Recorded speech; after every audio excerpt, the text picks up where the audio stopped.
What is a hospice? Is it a sad place? And when is the right time to think about hospice care? Hello, I'm Catherine Lightbaum. In this third episode of our Treetops Hospice podcast, I'm talking to Phil Shreeve, our Director of Clinical Services. Phil is answering some questions we're often asked about hospice care and dispelling some myths along the way. If you would like more information about how we can help you or a loved one, head to treetops.org.uk and please don't forget to share this podcast with others. A question that we're often asked, or we also make assumptions that people know, but what is a hospice? Most hospices originated from one or two individuals in a local community who felt passionate about providing care for people at end of life because they felt that the structures of care around them didn't have the things that they needed to help to look after the individuals that they were caring for who were dying at that particular time. So a lot of hospices originated in that way. And I guess the main thing about hospices is that they are actually charities, or the vast majority are charities. So we are organisations that rely on support from our local communities to help us raise money and then to deliver care for people. And I guess that kind of leads on to my next question. How is what we're offering different to kind of more of a clinical hospital setting? The NHS is there to try and treat and cure, and we're there to try and support and enable. The NHS comes to us really as an organisation, asks us to help them care for people at end of life. But the way in which we do that is different. People will have had their ongoing care from the NHS potentially for many years. So somebody is diagnosed with a particular life-limiting condition, or even actually just as they get towards old age and frailty, they have that relationship with the NHS. The difference for us is that we are there at that time when ongoing treatment is no longer seen as an option for people. There comes a time when potentially the NHS system can't cure somebody, can't make them better, and that individual is living then with that condition or that illness, and it means that it will ultimately interrupt the amount of life they've got left to live, the number of years that they've got left to live, because that condition isn't treatable. And I guess that's where we then try to step in and to help somebody think about and live what's left of their life in the best possible way they can, and to get the maximum out of the time that they have. And some of that's about actually helping them live with the condition that they've got and managing perhaps some of the symptoms or the restrictions that it places on their everyday life, but also then to actually help them find the best use of the time that they have each day to achieve the things they want to achieve. And sometimes that's as simple as actually managing each day and spending time with their families or their loved ones. And that, I think, for me, is the underlying difference between the two. And what you're describing there is very much that kind of personalised, bespoke care. That's something that we're very passionate about because no two patients are the same. No, that's right. And as you say, that personalised care is what's fundamental for us, because each individual's life is different. The things that are around them and the people around them and what's important to them, we're all different. We're all individuals. And for us, that's what we're trying to always support, is that individual focus, that individual plan, the ability to be able to extract what you can out of the time that you've got in the most important way for you. And that is unique to us all. There is not a blueprint for that. We're not there to tell people what to do. We're not there to tell people how to live their lives. We're there to help enable them to live the best possible life they can with the time that they have left. We touched on it a bit there, but hospice care isn't only for people with cancer. That's a very common misconception about hospices. Yes, and I think, like you said, Catherine, at the beginning, people have a perception of what a hospice is, and often we hear so many times when people actually step through our door, that realisation that it's completely different to what they perceived. Again, I think when we look back over the history of the hospice movement, hospices did originate very much out of the support for people with incurable cancer, because that was a real challenge for people at those times to actually get good end-of-life care and to help people manage some of the symptoms and complexities that come with cancer. But as time has gone on, treatment now for cancer is significantly different to where it was when hospices first originated.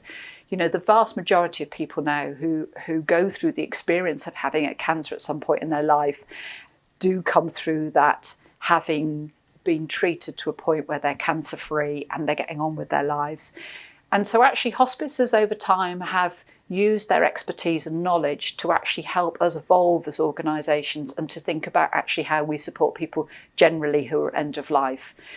For us, we support people who have cancer, obviously, but also have heart disease, respiratory disease, long-term conditions like diabetes, neurological conditions like motor neuron disease, Parkinson's, people that are living generally with frailty. So again, you know, as we grow older and we perhaps are living with a complex range of health conditions, we sometimes refer to that as frailty. And again, that's an area that we now support, you know, along with people with dementia as well. So basically, you know, for us, it's about, if we are able through our services to support anybody who is facing that time of their life when they know that their life is coming towards a natural end, that's where we step in. That's where we're here to support, and that's where we try to, with our services, make sure we can deliver for people. It's often assumed that a hospice is a sad place. Can you describe what it's like here for you? Again, you know, back to this misconception, isn't it? I think people often feel that a hospice must be a very sad place, that it might be quite dark and full of very distressed, upset people. You know, the number of times people have said that to me, oh, how hard working in a hospice. Well, my response to that is it's the complete opposite. I think it's most probably one of the happiest and most upbeat places that I've ever worked in my entire NHS and health-related career. It's not a sad place. It's a place where we tackle difficult conversations. It's a place where we talk to people about subjects that people often find very, very difficult. But our whole emphasis, again, is actually how to enable and see the positive in that, and how to deal with some of those very difficult issues in a way that makes people feel empowered and enabled. So I'm not saying that every conversation is jokey and fun. No, it's not. But the emphasis is about actually helping people work through those difficult feelings and feel empowered and enabled. And as a result of that, it actually then becomes a very upbeat place to work and very positive. Are hospices just for people who are dying and at the end of life? Because we actually offer quite a lot of services for people who wouldn't be classed as end of life. I guess, again, the emphasis is not about just supporting people right at the very end of their life. What we're here to do is to try and support people and engage people at the point that they need something from us. And that can be from the point when they're told that actually whatever they're living with or whatever condition they've got that's been treated or has been going through treatment is perhaps no longer treatable. That's a point where we are trying to ensure that people can access our services then, so that people can come and talk to us about, well, what's that like to be told that information? What support do they need to help them process that? What plans might they want to make? What things do they feel they need to understand or deal with? Often people at those times have an awful lot of questions. And really what we're saying as an organisation is we're here to try and answer those questions. We might not know the answer to every question that you have, but we will endeavour to work with you to find the answers and to make sense of it. And so from that point, we are very much there to support people right from that very early stage where they feel they are given this news that their life might not be as long as they thought it was going to be, and what do they need to do next. And for us then, our services are all geared around being there to support people at various points on that period of life that they're dealing with. So how can they access information from us? That might be the only thing they need at that particular time. They may step away, get on with their lives, but then they might face something else and they think, I know where I can go to get some support with this. I'll go back to Treetops. And for us, it's about being there as that touch point at every point that they need us to help them with something, until ultimately they get to the final stage of life. And for us then being able to care for them at that time as they die and as their family deals with that death, and then obviously their grief afterwards. And that's really our ethos, is to be there every step of the way. And as you say, that's not just us supporting a patient with a diagnosis, because obviously counselling plays quite a significant part of our care. Yes, I mean, again, as part of our services, that emotional support is a key component of everything we do. So there's sort of emotional support, there's practical support, and then there's clinical care and support. And that emotional support obviously can be delivered in various different ways. And a key part of one of our services is that counselling aspect, which is when we provide people with that opportunity to sit down with a trained counsellor and talk and work through the many myriad of emotions that they can be feeling at various times. Now, that could be they need that counselling time with somebody because they've been told that actually their condition is no longer treatable, and that actually they are facing the prospect of death and needing to think about that and their family. But also, there's very much a need for those loved ones, significant others, who, when that person has died, those individuals need that time and that space to be able to work through and process their own grief and reactions. And again, it's how we as an organisation provide that support, and we provide it in various different ways. But obviously one part of our services is to provide that time actually with a trained counsellor, when we know that for some individuals working through that grief can be really, really difficult, and they need some help to do that. And that's what we do. And we provide that for adults, but also for children as well. Is there a right time to think about hospice care?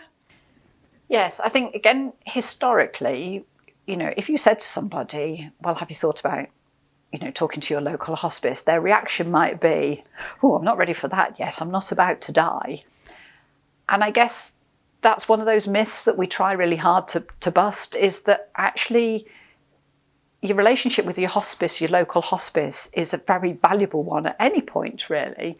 But obviously what we're trying to do is actually say to people, if you are living with a condition that actually has the potential to shorten your life, and your conversations with your medical team, may that be your GP or your consultant at hospital or whatever, are actually saying, this is now getting to a point where we can't intervene, we can't continue with treatment, we can't do the things that perhaps we have been doing, this feels different.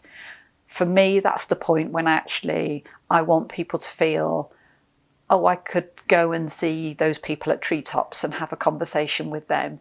And that's why 2 or 3 years ago now, we introduced our support and information cafe that we hold regularly weekly, with the whole idea of actually saying, well, this is a cafe, but it's a cafe with a subtle difference, that as well as the tea and coffee and cake and sandwiches that we provide, you have access to our knowledgeable staff on site, and also our volunteers who support the cafe. And it gives a space where people can actually just come and sit down and have a conversation with us about what's going on in their lives, what's happening. And through that conversation, they might find that actually we have got something that's useful to them. That might be a little bit of knowledge. It might be access to our benefits advisor. It might be that actually there are groups that they could be part of that would help them manage their condition. It might be being part of an education programme about how to live with their condition. Through that drop into our cafe, they have all of those conversations. Or it might be that actually, no, at the moment, we haven't got anything that feels right for them, but they know where we are at the point when they do. So I guess the thing is, it's about saying to people, there's never a right time to potentially engage with your local hospice. And for us at Treetops, I can't say you need to come to us at this point. I guess what I'm keen to say to people is we are here and available, and we have an awful lot of information and knowledge that we can use to help support you that actually might just be right for you at that time. Come and see us. It might not be the scary place that you think it is. You'll most probably get here and find that it's actually a very warm and welcoming place, and that a conversation over a cup of tea and a piece of cake could make all the difference to your life at that moment in time, and the way in which you handle things and move forward. People think that you have to go and stay at a hospice. It's where you're going to die, but we actually have no beds here. Our biggest service, our hospice at home nurses, they're out in the community. How important do you think that is for people to have that choice of where they want to die, and to die at home versus to die in a hospital? Yeah, again, as we say, people's perception often is that a hospice is somewhere that actually has like a ward type facility, a bedded facility. We don't have that. We are a community hospice. Our focus is all about being out there in people's own homes, in their own community. That's what we're about. So for people, when they reach that latter stage, when actually death is becoming closer and they are in need of more of that care and support, that again for us is where we step in with our hospice at home service and our nurses who support people at night through our roaming service. I guess the priority with that again is that individual choice for people about where they want to die and and how they want their death to be managed, which sounds a very bizarre thing to talk about, but actually is really, really important. I guess for individuals, often their fear is that they don't want to be in pain. They want to be cared for in a very dignified and respected way. And sometimes people's perception is that that is only possible in a hospital. And I think, again, what we try to do is actually to give people that knowledge and confidence that actually they can be very well cared for in their own homes. And that's what we aspire to do. And we do enable that and deliver that for individuals day in, day out, every day of the year. The important aspect, again, is coming right back to this bit about when people first engage with us. It's about having that conversation about what's important, understanding what's important for individuals and helping them understand for themselves what's important, giving them a chance to think it through, talk to their family, talk to their loved ones about what they want and why they want it to be that way is really important. And again, that's about that personalised care. And if we know that, if we've had those conversations with people, we can then plan. We can put those services in place. We can think about what care might be needed, what equipment might be needed. We can work with other providers, such as district nursing services across the area, to make sure that people have got those things in place. And then as death finally approaches, it is very much a question then of making sure that we've got our staff available alongside others to actually deliver that care in somebody's own home. But it all comes down to choice and people's own choice. And people can only make choices if they feel they have the knowledge and the understanding of what that actually means. And again, for me, that's a big part of what we do, is help people understand, feel informed, and then they can make that choice as to whether that's what they want it to be.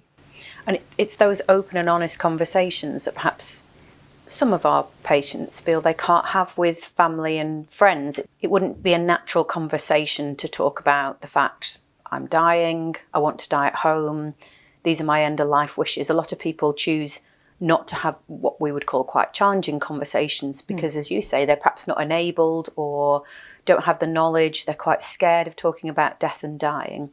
So what we're offering is that opportunity to talk more openly and ask those questions that you perhaps would never ask a loved one. Yes, and again, it is a subject area that people find exceptionally difficult to talk about.